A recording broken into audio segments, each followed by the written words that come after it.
Salam damai sejahtera buat kita semua dan selamat tahun baru.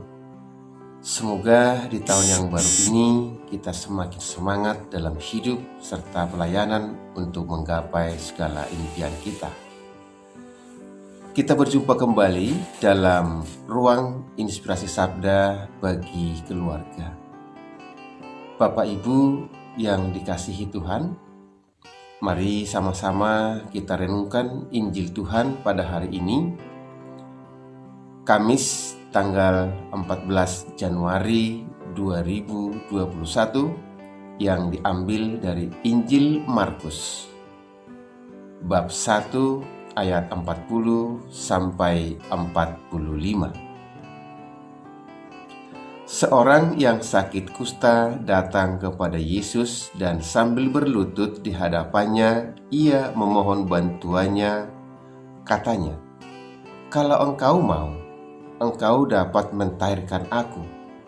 Maka tergeraklah hatinya oleh belas kasihan, lalu ia mengulurkan tangannya, menjamah orang itu dan berkata kepadanya, "Aku mau, jadilah engkau tahir." Seketika itu juga lenyaplah penyakit kusta orang itu, dan ia menjadi tahir. Segera ia menyuruh orang itu pergi dengan peringatan keras.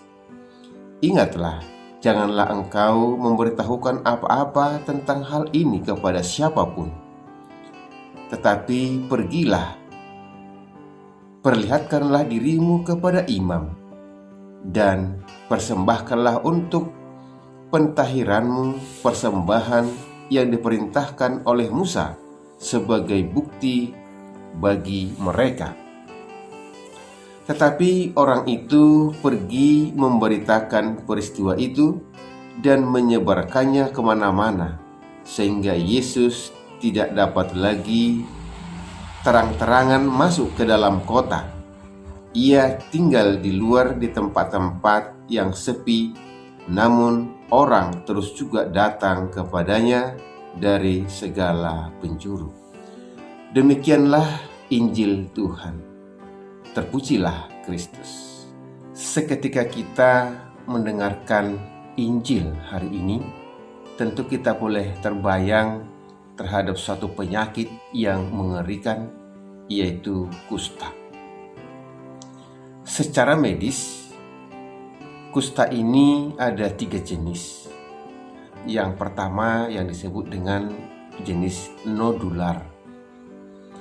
Jenis ini yaitu dengan tanda-tanda sakit pada seluruh tulang sendi, lalu timbul bintik-bintik dalam tulang punggung, lalu menjadi benjolan-benjolan, dan ini sangat bernanah, dan ini sangat bau dan sangat mengerikan.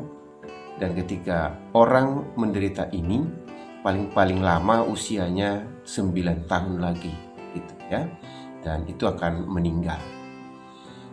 Nah, nanahnya inilah yang membuat begitu bau. Dan jenis yang kedua yang disebut dengan anestesis, ini dengan gejala-gejala yang menyerang urat saraf.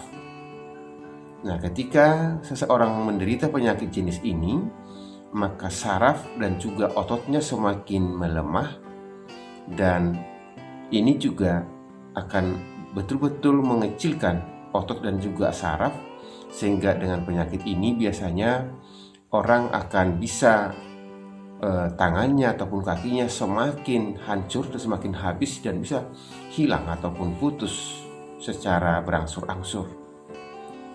Dan jenis yang ketiga adalah gabungan dari 1 dan 2. Nah, dan penyakit ini yang paling umum diderita pada saat itu orang-orang yang di Palestina, sehingga sangat mengerikan. Dan apabila sudah kena yang seperti ini, maka ini sangat menajiskan. Lalu kalau kita lihat bagaimana juga tradisi tentang penyakit kusta yang ada di zaman ataupun di Yahudi, ini adalah penyakit yang dikatakan najis, sehingga Jangankan secara fisik, secara sosial pun mereka sungguh-sungguh dimatikan atau disingkirkan. Nah, sehingga mereka diasingkan dan tidak boleh beribadah dan tidak boleh ke kota, tidak boleh mengikuti keramaian. Bahkan kalau berpapasan dengan orang, maka mereka harus mengatakan najis, najis, najis, supaya orang lain tahu bahwa mereka penderita penyakit kusta.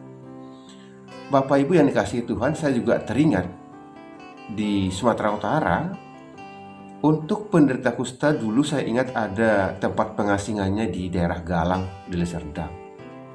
Dan ini memang sungguh diasingkan dari masyarakat karena dianggap menular dan memang najis, bau dan busuk. Bapak Ibu, yang kita dengarkan, kita renungkan pada hari ini, bagaimana seorang penyakit kusta yang nekat berani datang kepada Yesus melanggar aturan. Biasanya orang penyakit kusta ini tidak boleh menjumpai orang dan tidak boleh kepada keramaian, hanya dia diasingkan di suatu tempat. Tetapi dalam Injil hari ini kita lihat ada seorang penyakit kusta yang betul-betul nekat untuk berani memohon kepada Yesus untuk pentahiran. Maka lewat Injil hari ini kita dapat mengambil inspirasi beberapa karakter dari dua tokoh hari ini. Yang pertama dari seorang penyakit kusta.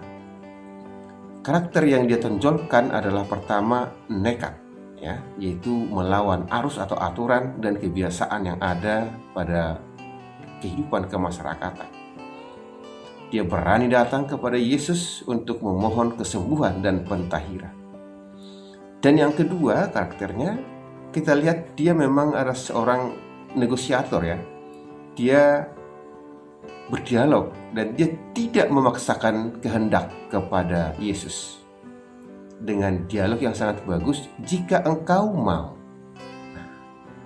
Maka dalam hal ini kita lihat bahwa dia tidak memaksakan kehendak dan tidak mendikte Yesus dalam permohonannya.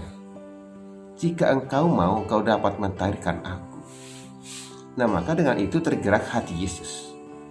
Nah, tetapi kita lihat karakter yang negatifnya Bapak Ibu adalah ketika dia ditahirkan Yesus, ada perintah keras dari Yesus supaya tidak memberitahukan kepada siapapun kecuali kepada imam.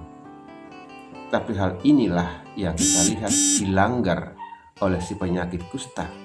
Malah dia memberitakan kemana-mana sehingga Yesus tidak bisa lagi terang-terangan memberikan pengajarannya, karena orang sudah pada tahu bahwa Yesus bisa melakukan segala perkara sehingga orang berjubel selalu mendatangi Yesus. Nah, di sini kita lihat satu hal ketidaktaatan seseorang yang sudah mendapat katakanlah mujizat penyembuhan dari Tuhan. Nah, ini hal yang tidak baik ketika sudah mendapat sesuatu yang terbaik yang diharapkan, kadang lupa dengan Tuhan, lupa dengan pesan Tuhan. Ini yang menjadi permenungan buat kita Bapak Ibu. Lalu kalau kita lihat juga karakter Yesus ataupun nilai-nilai yang disampaikan Yesus lewat pengajarannya, lewat Injil ini, yang pertama, Yesus juga dalam hal ini adalah punya inisiatif untuk menyembuhkan ketika ada orang yang sungguh membutuhkan. Maka dia mengulurkan tangannya. Nah, yang kedua sifat yang dilakukan oleh Yesus juga dalam hal ini adalah nekat. Yesus juga nekat melanggar aturan yang sesungguhnya tidak boleh berjumpa dengan orang yang sedang penyakit kusta yang najis itu. Tetapi malah Yesus mengulurkan tangannya dan menjamah dia. Ini juga sebuah katakanlah melanggar aturan. Tetapi dalam hal ini, kalaupun melanggar aturan, tapi karena bagi Yesus adalah yang terpenting adalah keselamatan jiwa. Aturan tidaklah menghalangi Yesus untuk melakukan kasih dan juga keselamatan. Nah, Bapak Ibu yang terkasih, dalam hal ini juga kita mau belajar lebih dalam Nah, apalagi juga pada saat-saat zaman kita saat ini yang sedang musim pandemi COVID-19. Apakah ketika kita melihat ataupun mengetahui seseorang saudara kita atau di wilayah kita ada yang kena penyakit COVID-19, apa kita juga masih seperti zaman dulu menyingkirkan atau mengasingkan atau malah tidak berani berjumpa? Nah, maka dalam hal ini juga memang kita bagaimana Yesus dengan nekat juga untuk berani untuk berjumpa langsung atau menyentuh orang yang sedang berpenyakit kusta. Nah, maka dalam ini juga kita perlu berhikmat bagaimana kita memperlakukan saudara-saudara kita yang saat ini juga mungkin sedang menderita penyakit corona. Apa sikap yang tepat yang boleh kita lakukan? Apakah kita malah mengasingkan atau malah menggosipkan atau malah juga tidak bisa memberi sesuatu bagi mereka? Nah, Bapak Ibu yang dikasihi Tuhan, sekurang-kurangnya sikap kita ketika melihat orang-orang yang sungguh menderita ataupun itu yang penyakit corona ataupun penyakit lain, jika kita belum bisa dengan langsung bersentuhan, sekurang-kurangnya kita boleh memberi sesuatu yang mungkin ada pada kita, dan secara khusus kita sangat diharapkan untuk berdoa buat mereka. Semoga para penyakit-penyakit ataupun orang-orang yang menderita penyakit itu bisa katakanlah mendapat rahmat atau mendapat kebaikan melalui kehadiran kita. Nah, Bapak Ibu yang dikasihi Tuhan, semoga lewat permenungan hari ini kita pun semakin dapat memperlakukan orang-orang di sekitar kita dengan sangat baik, meneladani apa yang dilakukan oleh Yesus. Dan juga lewat Injil hari ini juga kita diajarkan bagaimana kita juga nekat berani untuk menyampaikan permohonan kepada Tuhan, akan tetapi dengan rendah hati, bukan dengan memaksakan kehendak, sehingga biarlah Yesus yang bertindak sesuai dengan belas kasihannya. Semoga belas kasih Tuhan Yesus senantiasa memberkati kita, senantiasa menghampiri kita, sehingga apapun penyakit-penyakit yang kita alami, baik penyakit sosial, penyakit jiwa, dan juga atau penyakit lain-lain, Tuhan Yesus berbelas kasihan untuk mentahirkan kita, sehingga kita boleh lebih bebas dan boleh lebih merdeka untuk melayani sesuai dengan profesi dan kemampuan kita. Tuhan Yesus yang memberkati. Amin.